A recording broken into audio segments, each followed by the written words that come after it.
a nuestro conferencista, nuestro orador. Aunque ya lo conocen más de alguno de ustedes, me encantaría hacer la presentación por si se unió alguien nuevo. Carlos Arteceros es director CEO de la empresa multinacional Intedia, con presencia en más de 18 países.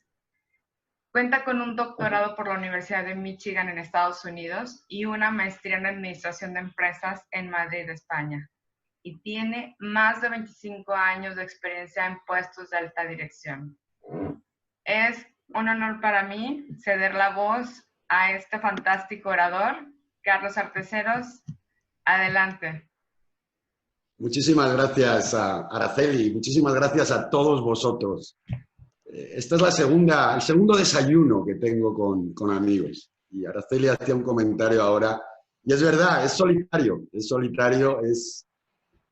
estoy aquí solo, pero sé que tengo muchos amigos al otro lado de la pantalla. Y para todos nosotros, en esta época, pues estamos intentando nuevas cosas, abriendo nuevos caminos.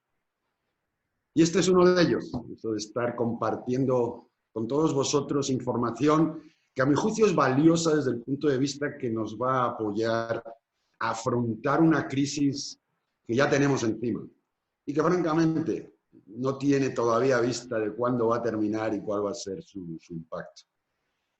Sí es verdad que me gustaría contestar preguntas según vayan surgiendo. Sé que en este canal, en este medio, es muy difícil el interactuar de forma personal, pero sí me gustaría que cualquier duda, cualquier pregunta, porque esto quiero que sea más una charla, un desayuno. Imaginemos que estamos delante de unos buenos chilaquiles y estamos hablando entre amigos, y al final es lo que me gustaría hacer de esto.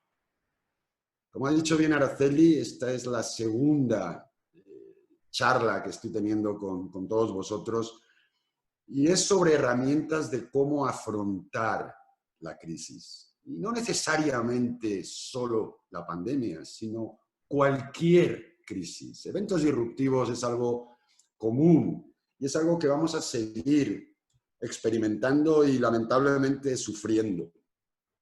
Y lo que me gustaría hacer hoy y las próximas dos es dar herramientas ya muy específicas. Probablemente el martes fue algo más general. La idea era crear el contexto de cómo íbamos a operar en estas conferencias. Y hoy sí ya me va a gustar más entrar en detalle, algo que os pueda aportar información valiosa. No solamente el qué debemos hacer, sino el cómo debemos hacerlo. Porque creo que al final esa va a ser la aportación que voy a hacer y que vosotros vais a recibir. Como ha dicho Araceli, operamos ahora en 18 países. Aquí en México en particular tenemos ya 12 oficinas. La verdad que México ha sido un fantástico mercado y además un fantástico sitio donde trabajar. Y en los últimos 15 años probablemente tengamos unos 10.000 proyectos concluidos. Y muchos de ellos precisamente eran proyectos que estaban enfocados a la continuidad del negocio. ¿Qué hacemos si tenemos un evento como este? Por supuesto que ninguno de nosotros tiene la bolita de cristal para saber que exactamente en noviembre del 2019 en la ciudad de Wuhan iba a surgir un nuevo virus que iba a paralizar el mundo.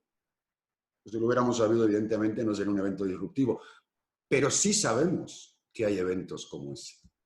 Porque al final los eventos disruptivos es algo común y que solamente somos capaces de afrontarlos con resiliencia. Toda la inversión que yo haga en términos humanos, económicos y de tiempo, precisamente en tener una idea aunque sea genérica, de lo que es el riesgo, me va a evitar tener que más adelante invertir recursos que probablemente no tenga o que probablemente pueda destinar a cuestiones muchísimo más rentables, a eso, a apagar fuegos. Nos pasamos tanto tiempo de nuestra vida reaccionando a los riesgos, más que controlándolos, que a veces una se piensa si a mí Dios me ha puesto en la tierra solamente para estar resolviendo riesgos. Es verdad que muy probablemente no seamos siempre capaces de identificar todos los riesgos, pero francamente, de identificar algunos, o no identificar ningunos, porque nos parece que es una epopeya, que es una actividad que va mucho más allá de mis posibilidades, es probablemente lo que nos atenaza. El otro día comentaba, y lo voy a volver a decir, que el miedo es simplemente la falta de información. Nosotros tenemos temores cuando desconocemos lo que tengo al otro lado. Y esos son los riesgos. Los riesgos nos atenazan y los riesgos nos atemorizan porque no somos capaces de verlos. La gestión del riesgo me permite, por lo menos, tener cierta visibilidad. Cuanto más capaz soy de ver la posibilidad de que algo suceda, más valiente me siento. Empiezo a generar ese coraje que necesito para afrontarlo. Porque hay unas cosas definitivamente claras del riesgo. Y una es que no existe la seguridad absoluta. Y creo que todos los que estamos hoy aquí en esta charla somos conscientes de eso. Sabemos, vivimos con el conocimiento de que no tenemos la seguridad. Probablemente no tengamos ni siquiera un gran nivel de seguridad. Otra de las cosas que tenemos que tener muy claro es que el riesgo es inherente, y no solamente al negocio, es inherente a todo lo que hacemos. Y por lo tanto, hay que vivir con él, pero está ahí. Ignorarlo, esconderlo, enterrarlo, no lo elimina. Simplemente lo que hace es que me limita la visibilidad sobre él. Cuando yo sé que vivo en un mundo inseguro, rodeado de riesgos, bienvenido al mundo, porque eso es donde estamos. Y de ninguna forma eso va a cambiar. Yo solamente tengo que ser consciente de eso. Igual que tengo que ser consciente que mi análisis del riesgo es permanente. Yo hoy a mi edad evalúo riesgos de salud de forma muy diferente a los que los podía evaluar cuando tenía 18 años. Los riesgos, no sé si van o vienen, definitivamente se transforman. Es como la materia. Ni se crea ni se destruye. Simplemente cambia de cara. Los riesgos no es algo que hago una vez al año, una vez a la década, una vez en mi vida y digo, ya lo he hecho, ya sé. No. Porque hay demasiadas cosas alrededor mío que están generalmente y de forma permanente generándome eso, riesgos. Algunos voluntarios y otros involuntarios. Y yo necesito estar permanentemente atento. De la misma forma que cuando voy conduciendo, estoy permanentemente atento a mi entorno, al camión que se me cruza, al de la entrega de comida que se salta a la luz roja, a la señora mayor que tarda más de lo debido en cruzar el semáforo. Yo no me digo a mí mismo, ya, he mirado a los lados y todo va bien. Y por último, y esto para mí es lo más importante, todas las decisiones que tomamos, tanto en la empresa como en lo personal, siempre van a tener un componente de riesgo. Y si no, plantearos cuando os levantáis por la mañana al sonido de un despertador. Fundamentalmente es porque hay un riesgo de que os durmáis y no lleguéis al trabajo. ¿Y por qué te miras al espejo cuando te afeitas? Pues fundamentalmente porque tienes el riesgo de cortarte. ¿Y por qué tienes cuidado cuando sales de la ducha con los pies mojados? Bueno, pues porque francamente resbalarse a ciertas edades conlleva un problema grave. Y realmente desde que nos levantamos hasta que nos acostamos, estamos haciendo cosas normalmente de forma subconsciente, precisamente para tratar esos riesgos. Yo os digo que, lo he comentado y lo voy a volver a comentar, me hace mucha gracia porque, como muchos de vosotros sabéis, bueno, pues estoy muy en contacto con empresas, mis clientes son empresarios, y cada vez tenemos más procesos, procedimientos, instrucciones técnicas, instrucciones de trabajo, que nos dicen cómo hacer las cosas. Por Dios, yo en mi oficina alguien ha puesto un papel exactamente de cómo debo hacer el café, cómo debo meterlo en el filtro y sacar el filtro y asegurarme que he limpiado. Tengo procedimientos en algunos sitios hasta cómo ir al baño a orinar y cómo lavarme las manos, cosa que me parece muy bien, porque evidentemente hay riesgo, normalmente porque el café lo hago mal, y bueno, hay riesgo cuando voy a orinar, porque evidentemente si no me lavo las manos, pues puedo enfermar.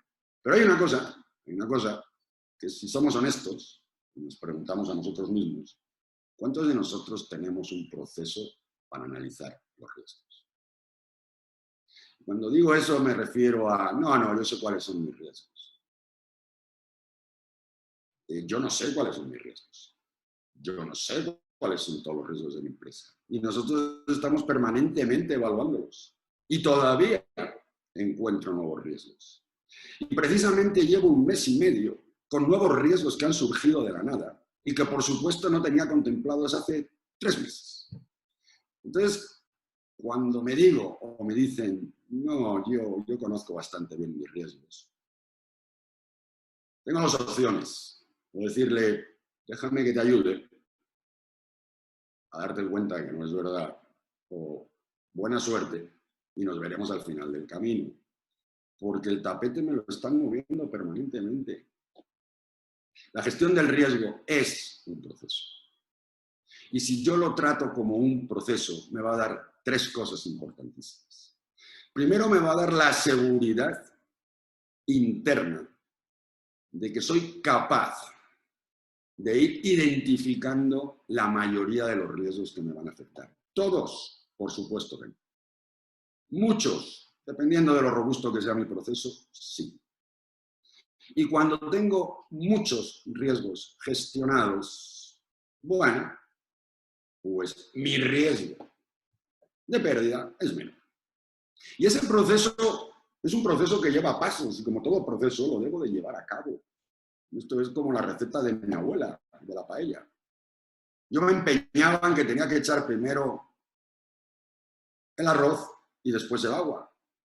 Ella me decía que no, que primero echaba el agua y luego el arroz. Y yo le decía, ¿pero por qué? Si al final son los 2 elementos que le van a fusionar y me va a salir el arroz. Y ella, que tenía esa agudeza y esa inteligencia, pues del pueblo, me decía, sí, pero por alguna razón no sabe igual. Ella probablemente no sabía nada de los almidones, de las infusiones, porque nunca he estudiado química, pero sabía que en este caso el orden de los componentes sí tenía un impacto. Y que primero iba el agua y luego iba el arroz. Pues aquí nos pasa exactamente lo mismo. Hay un proceso que sí me gusta y voy a compartir con vosotros y que veáis exactamente cómo gestionar riesgos no es un secreto, no es alquimia, no es magia negra. Y que si yo soy capaz de por lo menos tener la disciplina o la intención, si no tengo disciplina, de llevarlo a cabo, me voy a llevar muchas sorpresas y casi todas van a ser sorpresas favorables. En el proceso del riesgo voy a tener 2 componentes importantísimos. La organización, y le he llamado organización porque puede ser mi empresa, mi familia, mi comunidad, mi escuela, todo aquello en el que yo opero. Y la dirección, que puede ser el dueño de la empresa, o en mi caso cuando era pequeño era mi padre. Y tienen unas funciones importantes, porque la organización probablemente es la que más cercana está al día a día, y la dirección es probablemente la que más herramientas tiene, herramientas tanto financieras como probablemente estratégicas para analizar. Y el primer paso que tengo que hacer es entender exactamente dónde estoy. Yo, Carlos Arteseros, con mi edad, con mis condiciones físicas, viviendo en Guadalajara, pues francamente tengo un contexto muy diferente al que podía haber tenido hace 5 años o tendré dentro de 10 años. Yo soy fumador, bebedor de café. Y por supuesto tengo que entender cómo ese contexto me va a afectar. Y ese contexto es exactamente el mismo en el que tenemos una empresa. Es dónde estoy y quién soy. Yo tengo que entender todas las cosas que yo, dentro de mis 4 muros, hago. Y la razón que tengo que hacerlo es doble. Una, porque, por supuesto, tengo que protegerlas. Y 2, porque son parte intrínseca de cómo cumplir mis objetivos. Pero también tengo muchas que externamente, de una u otra forma, nos están afectando. Y pueden ser todas, pueden ser casi todas, o puede ser una de ellas. La cuestión es que yo tengo que realmente, internamente, establecer dónde estoy y dónde quiero ir. Porque cuando más o menos defino esto, y digo más o menos porque evidentemente siempre está habiendo cambios, por eso esto es un evento que no debo hacer una sola vez en la vida, porque como nos decía Sócrates, la excelencia no es un acto, es un hábito. Si yo soy capaz de hacer que esto sea parte de mi toma de decisiones, de mi comportamiento, de cómo elijo cosas, voy a tener una gran ventaja, porque eso me va a hacer una cosa que todos vosotros probablemente hacéis internamente en vuestras empresas, incluso en vuestra vida, un FODA.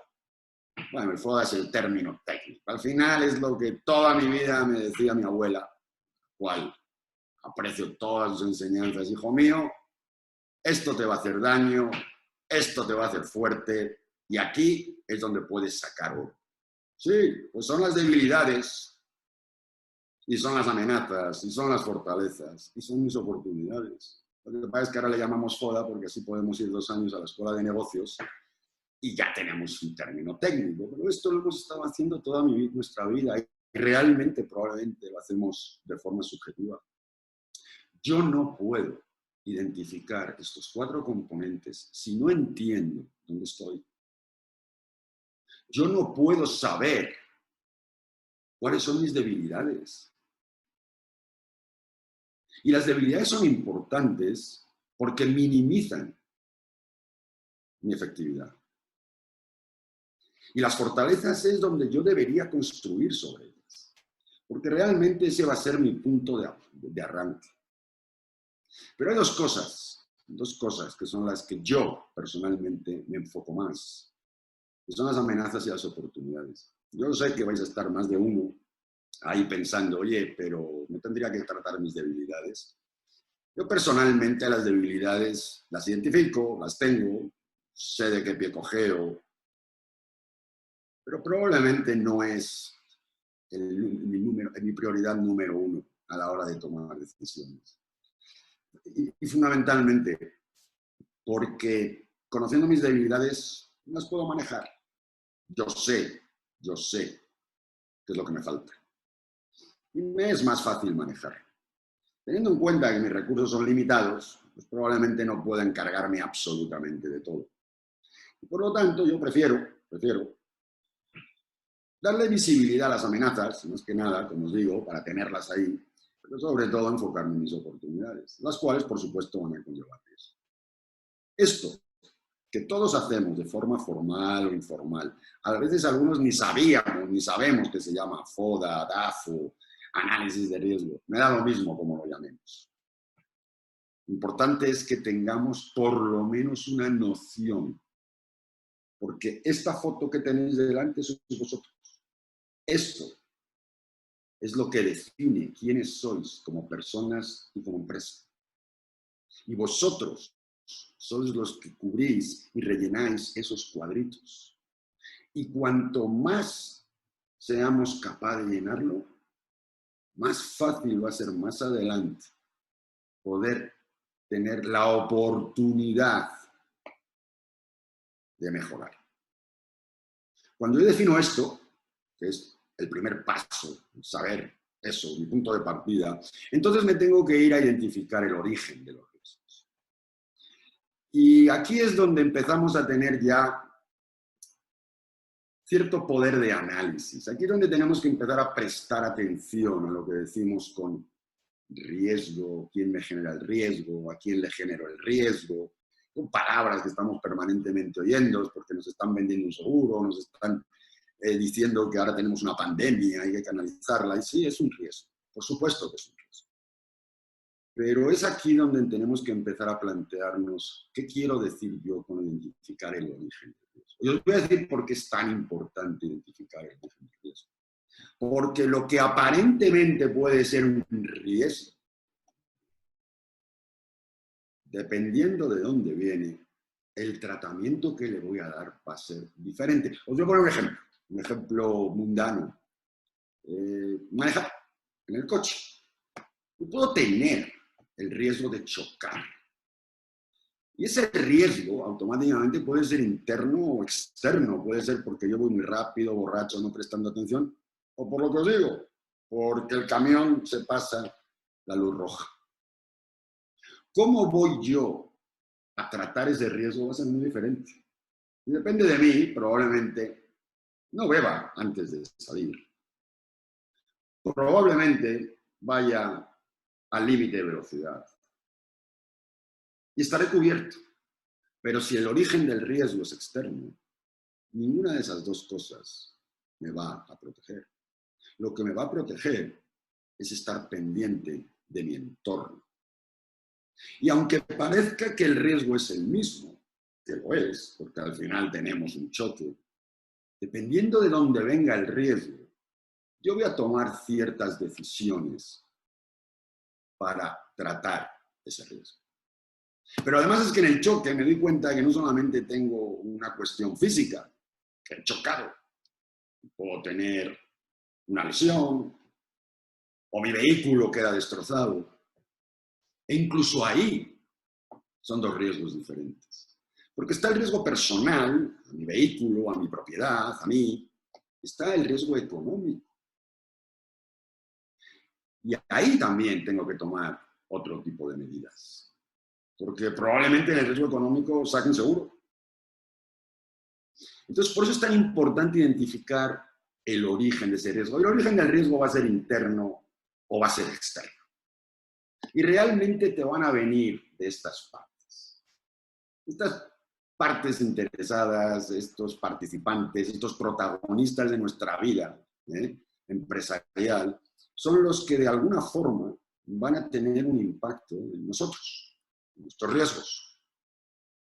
Y cada uno de ellos va a tener una naturaleza diferente.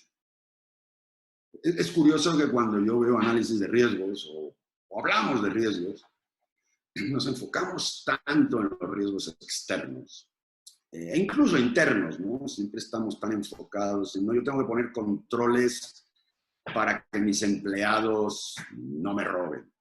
Tengo que tener controles para que la gerencia haga su trabajo.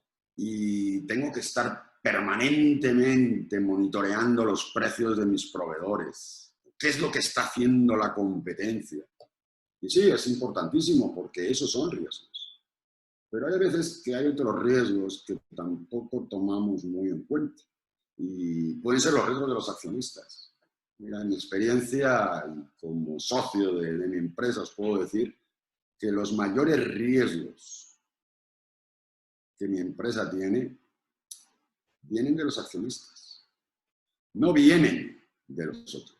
Mira, en el peor de los casos yo puedo tener un empleado que no haga su trabajo o que me robe. Al final, si me roba, es dinero. Y si hace mal su trabajo, puedo perder un cliente. Puedo perder su cartera de clientes. Puedo tener un proveedor que no me suministra. Un competidor que decide bajarme los precios. O traer una innovación tecnológica que me saca un poco del mercado. Y sí, son eventos disruptivos, por supuesto que son eventos disruptivos. Y para eso tengo muchísimos controles. Estoy permanentemente trabajando en eso. Pero los riesgos más catastróficos son los que me generan los accionistas, por ejemplo, o la sociedad. Y el gobierno también, ¿eh? El gobierno me puede crear situaciones donde, independientemente de lo que yo haga, bueno, pues tenga que cerrar. Y donde la sociedad, pues de alguna forma, pone a mi negocio en el punto de mira y decide que mi rubro es un rubro contaminante, como lo que están sufriendo ahora, por ejemplo, las empresas que están en el rubro del plástico. Bueno, pues parecemos ahora los demonios del mundo.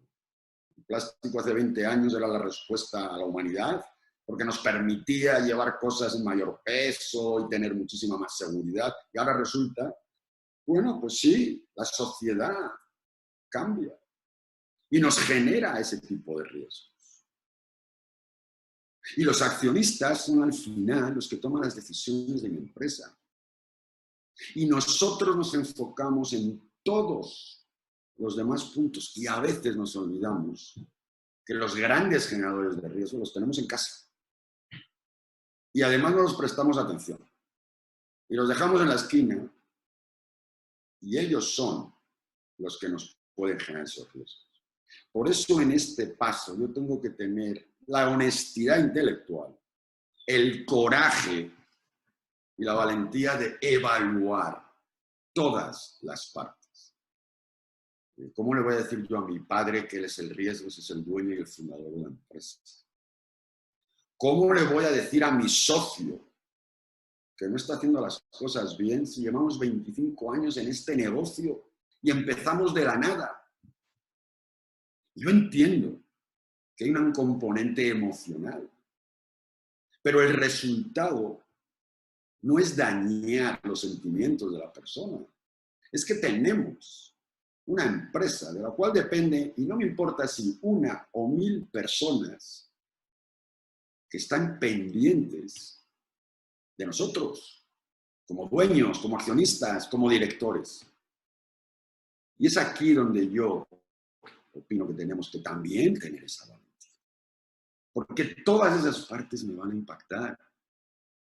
Una empresa media, una pyme, puedo decir, que aproximadamente va a tener entre 60 y 80 riesgos. Y, por cierto, la mayoría son riesgos comunes a todas las empresas, pero siempre va a haber ese 80-20 que son diferentes. Por lo tanto, tampoco hay que inventar el hilo negro.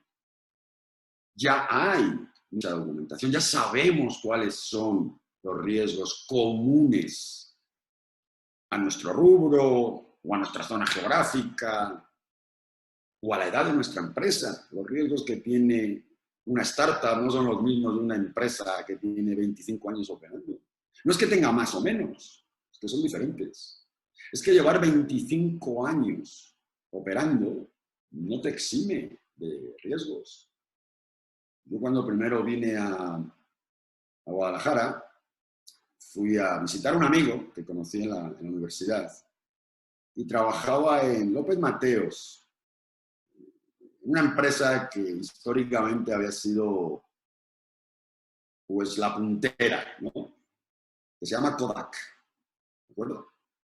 Que fueron los inventores del carrete fotográfico, que fueron los primeros que sacaron la cámara, si os acordáis, Polaroid, la tecnología para hacer una foto instantánea.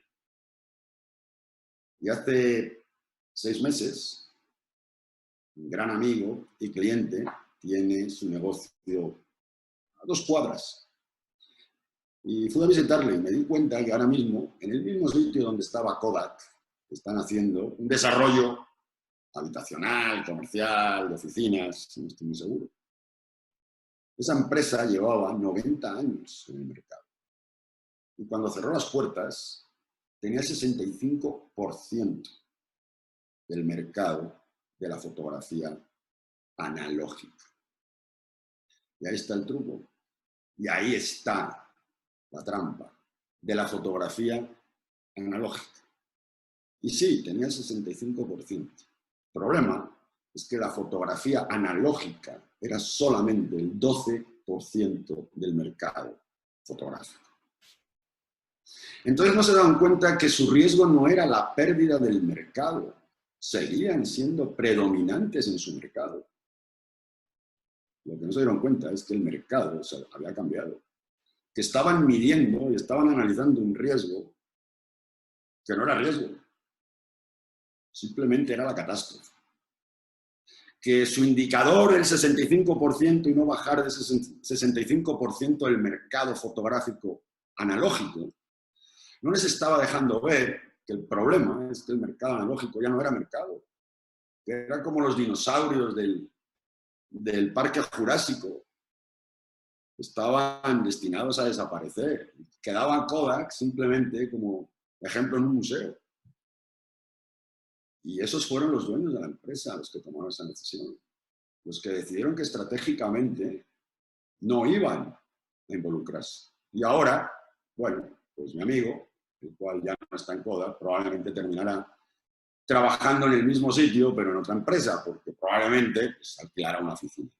Esos son la forma de evaluar riesgos. Esa es la forma en que yo muchas veces me pregunto si estamos realmente enfocándonos en dónde los riesgos están. Y yo quiero enfocarme en dónde me vienen los riesgos. Por eso necesito entender ese origen.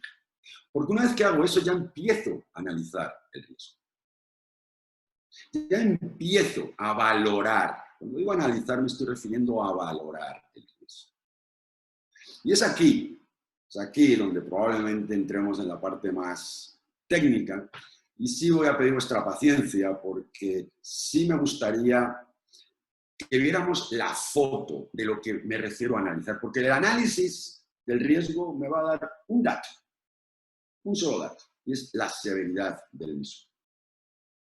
La severidad del riesgo es qué probabilidad tengo yo de cumplir mis objetivos. Tengo un riesgo del 1, del 10, del 20. Yo tengo que ser capaz de darle una medición. Porque si no le puedo dar ese indicador, no lo voy a poder medir. Yo necesito medir. Porque yo necesito enfrentarme a los riesgos en base a su severidad. Y la severidad tiene dos componentes. Es una fórmula, de hecho. Tan sencilla como lo que es la frecuencia, que es la posibilidad de que ese evento suceda, y su impacto, que es cuánto me va a doler. Y para ponerlo así en palabras un poquito más del día a día, la frecuencia es cuántas veces me caigo y el impacto es cuando me caigo cuánto me duele. Eso es lo que estoy definiendo. Eso es lo que yo estoy decidiendo. Y esa severidad va cambiando. Porque de pequeño me caía probablemente 5 veces al día. Pero como a todo niño parece que cuando me caía no me dolía nada. Y por lo tanto probablemente mi posibilidad fuera muy alta y mi impacto muy bajo. Hoy, con mi edad, gracias a Dios, cada vez me caigo menos. Pero cada vez que me caigo me duele muchísimo más. Y por lo tanto la forma en que lo voy a medir va a ser muy diferente. Porque al final eso me va a dar, y yo tengo que definir lo que es la frecuencia. Os he puesto un ejemplo. Yo tengo que definir claramente qué me refiero a probabilidades cada 5 años, cada 2 años. Y aquí es donde probablemente, al otro lado de la cámara, os estaréis pensando, bueno, qué bonito está esto, pero ¿cómo defino yo eso? Yo qué sé si este evento pasa cada 5 años.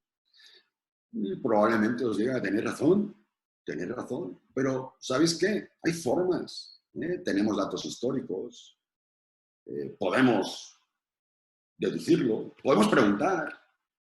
Oye, ¿cada cuántos años ha pasado una pandemia? Es curioso, ahora estamos hablando de una pandemia que la Organización Mundial de la Salud nos dice que es la que define pandemia, porque tiene un impacto global y sobre todo porque tiene un impacto en el número de personas. Y parece que esta pandemia es la primera en los últimos 4 siglos. Yo os puedo decir que después de haber vivido en África, viví en Marruecos en un tiempo de mi vida, África vive permanentemente en pandemia. El paludismo es una pandemia en África. El ébola en el Congo lleva siendo una pandemia desde hace 85 años. En el Oriente Medio tenemos una pandemia que es la viruela. Es decir, Es verdad que la pandemia a nivel mundial probablemente sea la primera en mucho tiempo, pero yo recuerdo no hace tanto tiempo que tuvimos la fiebre, la gripe aviar. Y antes de eso tuvimos las vacas locas. Y en el siglo pasado tuvimos la peste. Y por no hablar de la gripe española. Es decir, las pandemias es algo que va a pasar. Entonces yo puedo definir, bueno, pues una pandemia, ponle que pase cada 10 años. Y por cierto, la pandemia no necesariamente tiene que aplicar a todo el mundo. Porque con el simple hecho de que se me contagien todos mis empleados, para mí ya es una pandemia.